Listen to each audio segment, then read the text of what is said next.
What's going on, everybody? Welcome into the Packers Report. I am your host, Joey Petersen. On today's show, we're going to go over some winners and losers from last night's game against the Jets. I got 5 winners, 3 losers for you guys. And let's be real. If you sat through the entire thing, you're a loser right there with me, okay? Make sure you guys are subscribed to the channel, though, before we go further with any of our coverage today. I got to let you know, we are the fastest growing Packers channel on YouTube, okay? We've added over 9,000 subscribers in the last 7 months. And we just started 7 months ago, okay? So hop on the train now before it leaves the station. Join us today at the Packers Report for daily coverage on your favorite team in green and gold, all 100% free. All you got to do is subscribe. Let's start with the winners. We talk winners here first on the channel. I got to start with Amar Johnson. Okay, the undrafted free agent out of South Dakota State, the Jackrabbit himself, was running like a jackrabbit. He gave me the only play in the entire 3-hour game where my voice got a little bit excited, where I started clapping, where I started jumping up and down. That 39-yard touchdown to the house that he followed it with a Lambeau leap that wasn't quite as successful as the run itself. It was electric. It was what this team needed. It was what us fans needed. We just needed to see something happen, and Amar Johnson was the guy to make that happen. He's my winner number 1 tonight, okay? And I feel like for Amar Johnson, what that next step is for him, we don't know yet, right? He's an undrafted free agent. But when you look at that running back room, when you talk about the running back room, when you think about the running back room, you got Josh Jacobs. It seems like there's nowhere they're going to leave Chris Brooks off this roster. Emmanuel Wilson and Marshawn Lloyd are both dealing with injuries. That means there's a spot for at least something to happen. Who's going to take that? Who's going to make that decision hard for Brian Gutekunst and Matt LaFleur? Because the door's open. There's a little bit of wiggle room. Now, I'm not saying it's going to be easy to grab a roster spot as a running back.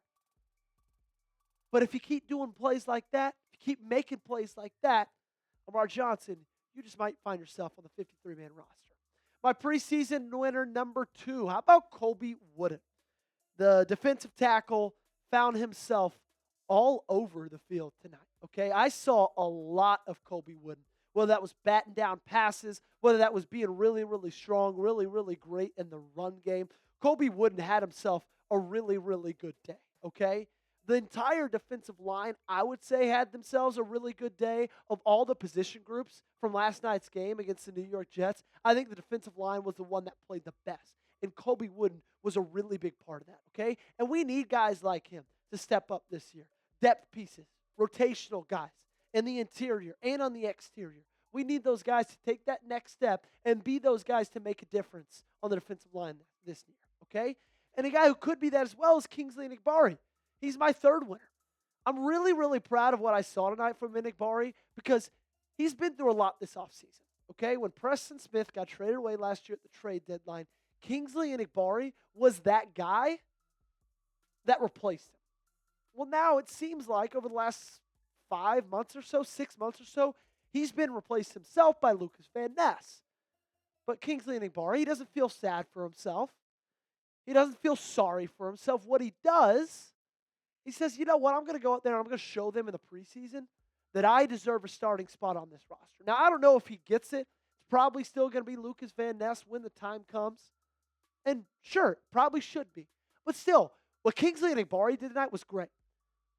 Tons of pressures, great in the run defense as well. He was around the quarterback all night long. He was making plays. Really, really happy to see him do something really, really good as well as Colby on that defensive front. Let's keep talking about the defense, but let's bring it back a couple of levels. Let's talk about Kalin King, okay? Kalin King didn't get a ton of highlight plays, but he made one really good play at the end zone, made one really good tackle as well. And I feel like for a team that needed something, he gave them at least something. He's a guy who's fighting for a roster spot as well. And anytime you can hear your name being called on the preseason stage in a positive light, I think you're a winner, okay? And again, there wasn't that many winners from last night's game. So if you're saying Kalin King, Joey, where is that coming from? Guys, there's not that much to choose from.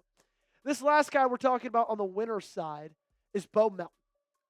And not that Bo Melton went out there and was making these crazy splash plays, but for a guy who just transferred over to the cornerback position 30 days ago, the fact that you play a preseason game and you have street clothes on by late in the second quarter means two things. One, you've already earned a roster spot. And two, you did enough not to embarrass yourself, okay? Bo Melton was a wide receiver a month ago, and he's out there and he's playing well in the preseason game. Sure, his name's not getting called a lot, but quarterbacks are kind of like offensive linemen. If their names don't get called a ton, that's usually a good thing. I'm intrigued at what Bo Melton can mean as a quarterback for this defense. I'm excited to see it. We all know his brother's a baller. Now, it might not run the family tree that well, but still, I'm here for it, and he made me excited. It's your turn. It might be hard to do. Name a winner for the Packers preseason week 1 against the Jets. I just gave you 5. You might agree with one. Say it. If you don't, say it. Give me a new one. Just let me know in the comment section down below. Let's go over to our losers. Malik Heath and the entire wide receiver room.